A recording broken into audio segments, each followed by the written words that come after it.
안녕하십니까. 매일 교과 나눔에 오신 우리 성도님들, 지난 한 주도 함께해서 참 행복했고 감사했습니다. 오늘은 금요일 더 깊은 연구를 위한 시간입니다.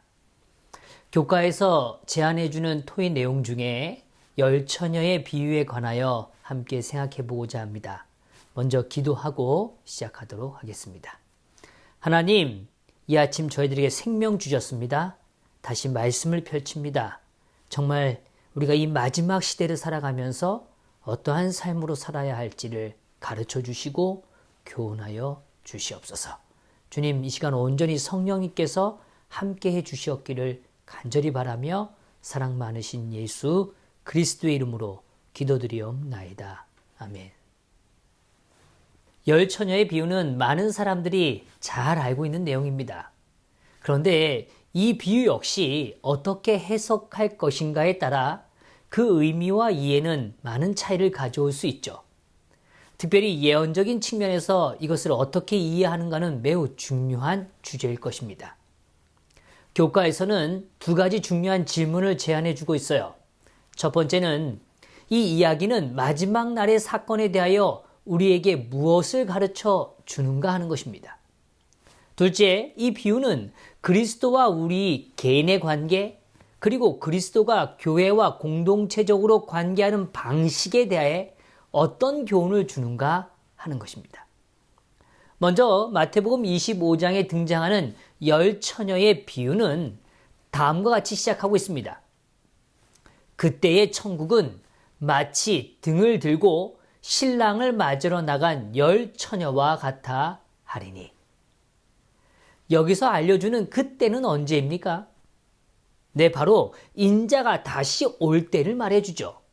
마태복음 24장에서 제자들은 질문해요. 주의 임하심과 세상 끝에는 무슨 징조가 있사오리까? 이 질문에 대하여 주님은 매우 상세하게 그리고 실제적 사건들을 예로 들어서 비유로 설명해 주고 계시는 겁니다. 우리가 주목할 이 마지막 때, 즉 재림이 이를 때에 그리스도인들 그리고 교회의 모습은 어떠한가를 보여주고 있다는 것입니다. 분명한 건 마태복음 24장에서 강조해주는 또 다른 중요한 포인트는 그 예수 그리스도의 재림이라는 그 날과 그 종말의 때는 아무도 정확히 알 수 없다는 것입니다. 오직 누구만 아시는가? 아버지만 알고 있다는 것을 마태복음 24장 36절에선 밝혀주고 있어요. 그러면서 노아의 때와 같다는 것을 부언해 주고 있습니다. 이 이야기를 하시는 이유는 분명하죠. 깨어 있어야 한다고 말해주시는 겁니다. 왜요? 어느 날 주가 임하는지 우리가 알 수 없기 때문이라는 것입니다.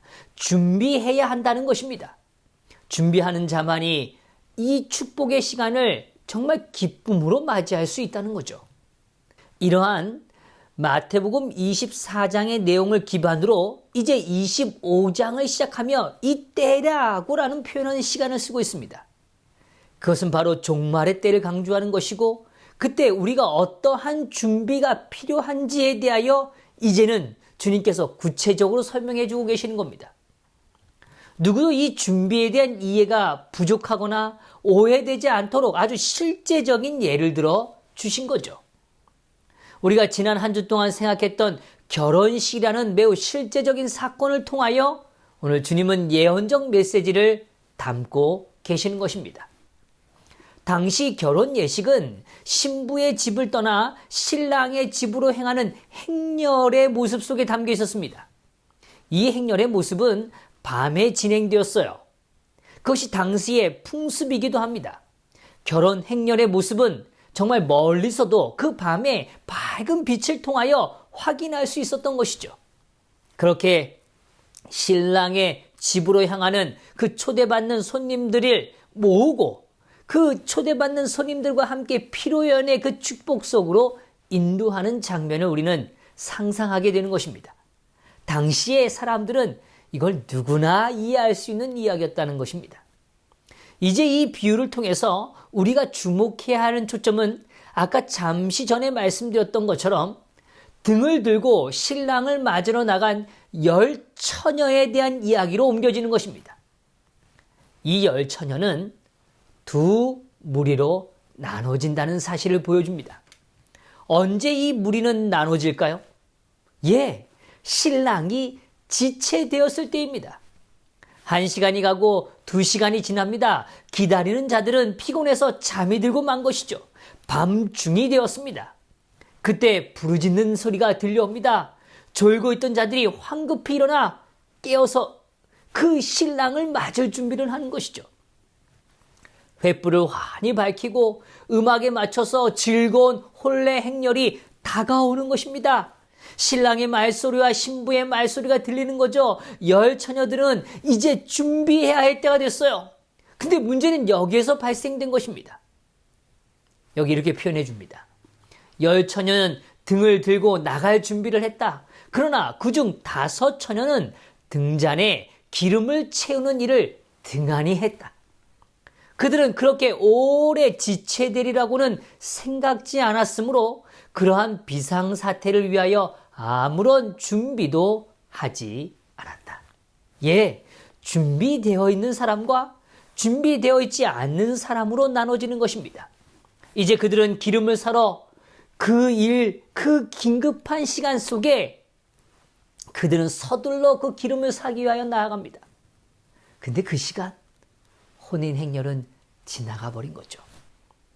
피로연이 열리는 집으로 오늘 이미 준비되었던 처녀들은 신랑과 신부와 함께 그곳으로 들어갔고 문이 닫혀졌습니다. 뒤늦게 도착한 미련한 처녀들은 그 피로연에 들어가지 못합니다. 왜요? 문은 닫혔고 그들을 받아주지 않았기 때문이죠. 이 비유는 다시 강조하지만 재림 직전에 있을 교회의 경험이라는 걸 우리는 알 수 있습니다. 신랑을 맞기 위해 기다리는 이 사람들은 두 종류로 나눠진다는 걸 밝혀주는 거죠. 여기 이렇게 표현되고 있습니다. 신랑을 맞기 위해 기다리고 있는 두 종류의 처녀는 주님을 기다린다고 자칭하는 두 종류의 사람들을 대표한다. 그들은 처녀라고 부른 것은 저희가 순결한 신앙을 지킨다고 공언하기 때문이다. 참으로 슬픈 이야기입니다. 하나님을 모른다고 하는 자들의 이야기가 아닌 것입니다. 경건의 모양은 갖췄어요. 그러나 뭐가 없는 사람들이에요? 경건의 능력이 없는 상태를 말하고 있는 것입니다. 정말 사용되어져야 할 기름이 그들이 가장 필요로 할 그때에 없다는 것을 깨닫게 됐다는 것이죠. 그래서 여기 이렇게 밝혀줍니다. 등불은 하나님의 말씀을 대표한다. 그리고 기름은 성령을 표상한다. 이 두 개의 성경절을 통하여 이 사실을 우리는 분명하게 이해할 수 있습니다. 이 부분에 대한 이해는 조금 뒤로 하고요. 이 메시지는 아주 명확하죠. 등불은 무엇에 의해서만 밝혀질 수 있습니까? 성령에 의해서요. 기름에 의해서만 밝혀진다는 것입니다. 모든 사람들이 다 성경의 지식을 가지고 있고 그리스도께서 오실 때가 가까웠다는 기별을 들었으며 그분이 오실 것을 확신하며 기다리고 있다. 그러나 비유 가운데 나타나는 일들을 오늘날도 볼 수 있다. 그들은 등은 가졌으나 기름 그릇에 기름을 갖고 있지 않다. 그들은 성령이 결핍되어 있다. 어떤 상태가 성령이 결핍되어 있는 상태입니까? 분명한 건 하나님의 성령이 없이는 하나님의 말씀만을 아는 것으론 아무 소용이 없다는 것이에요. 여기 또한 말해줍니다. 성령의 감화가 없는 진리의 이론만으로는 사람의 심령을 깨우치고 마음을 심화시킬 수 없다. 우리가 비록 성경의 말씀과 약속들에 정통하다 할지라도 하나님의 영이 진리를 깊이 깨닫게 하지 않을 것 같으면 우리의 품성은 변화되지 않을 것이다. 성령이 우리 마음을 밝혀주지 않을 것 같으면 사람들은 진리와 오류를 분간할 수 없게 될 것이며 저희는 사단의 교묘한 시험에 빠지게 될 것이다. 성령의 부재가 가지는 아주 실제적이고 경험적 문제에 대하여 이야기해 주죠. 첫 번째로 성령의 감화가 없으면 우리의 품성은 변하지 않습니다. 여전히 그대로일 수밖에 없다는 거예요. 둘째, 성령이 우리의 마음을 밝혀주지 않으면 진리와 오류를 분간할 수 없습니다. 셋째로, 이러한 자들은 사단의 교묘한 시험에 빠지게 된다는 것입니다. 우리의 죄된 악취나는 나의 내면의 자아를 주님께 굴복함으로 변화되는 역사를 경험해야만 합니다. 이것이 품성의 변화인 거예요. 성령의 역사에 순종하는 경험이 우리의 삶에 깊이 쌓여져 가야 한다는 거예요. 나의 이기심과 자존심을 내려놓는 성령의 역사 앞에 순종하는 경험 말입니다. 인내와 관용과 소망이라는 실제적인 축복의 경험을 가진 자들만이, 하나님의 품성을 맛보고 누리는 자들만이 이 마지막 피로연에 참여할 수 있다는 것입니다. 예수 그리스도께서 베푸시는 결혼 예식은 다른 이들로 채워지지 않습니다. 예수 그리스도의 품성을 닮은 자들이 누리는 축복의 자리인 것이죠. 이 경험이 없다면 우리는 진리와 오류를 분간할 수 없습니다. 진리의 능력을 맛보고 경험하지 못했기 때문이죠. 그들은 마지막 때 일어날 사단의 교묘한 시험들에 넘어지게 될 것입니다.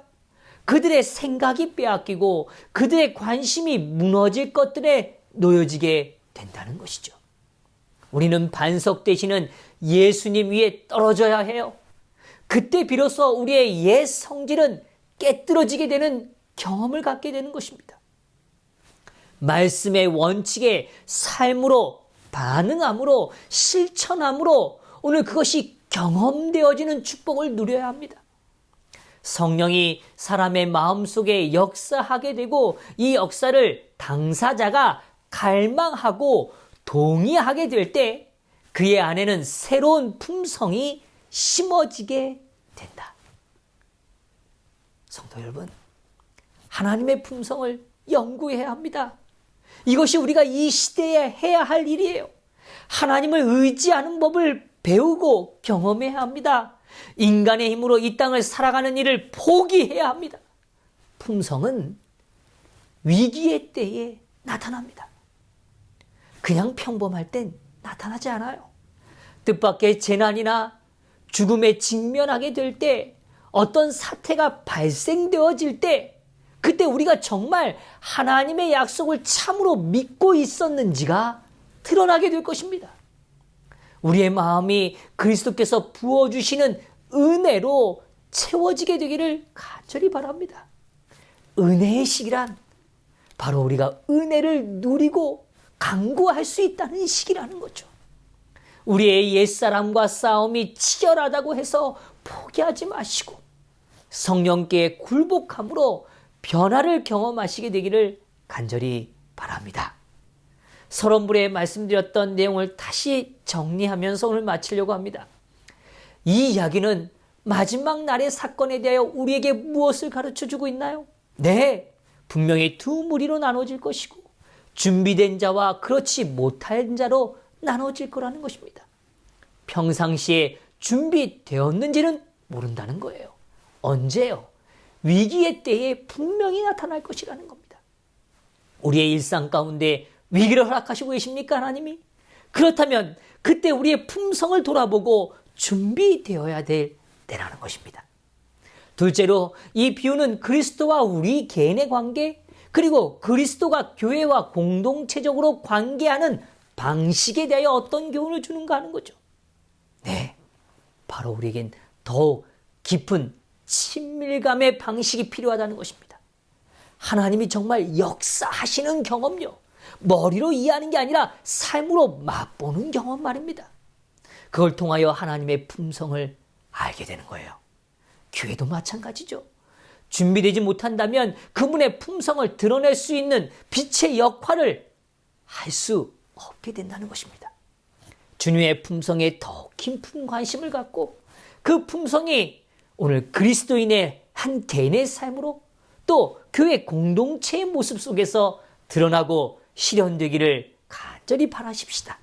그리고 오늘 그 축복을 누리시는 저와 우리 성도님들 되시기를 간절히 바라면서 이 교과를 마치도록 하겠습니다. 기도하겠습니다. 하늘에 계신 아버지 하나님, 저희를 사랑해 주셔서 감사합니다. 정말 하나님께서 허락하시는 그 아름다운 예식에 동참하기를 원합니다. 오늘 우리가 그리스도의 품성을 소유하고 경험하고 누리며 살아갈 수 있도록 축복하여 주셔서 그 아름다운 예식이 낯설고 어색하지 않고 그것이 정말 기쁨과 환희로 채워지는 그 자리에 우리가 서게 되기를 원하오니 허락하여 주시옵소서. 주님, 모든 것 감사드리며 사랑 많으신 예수 그리스도의 이름으로 기도드리옵나이다. 아멘.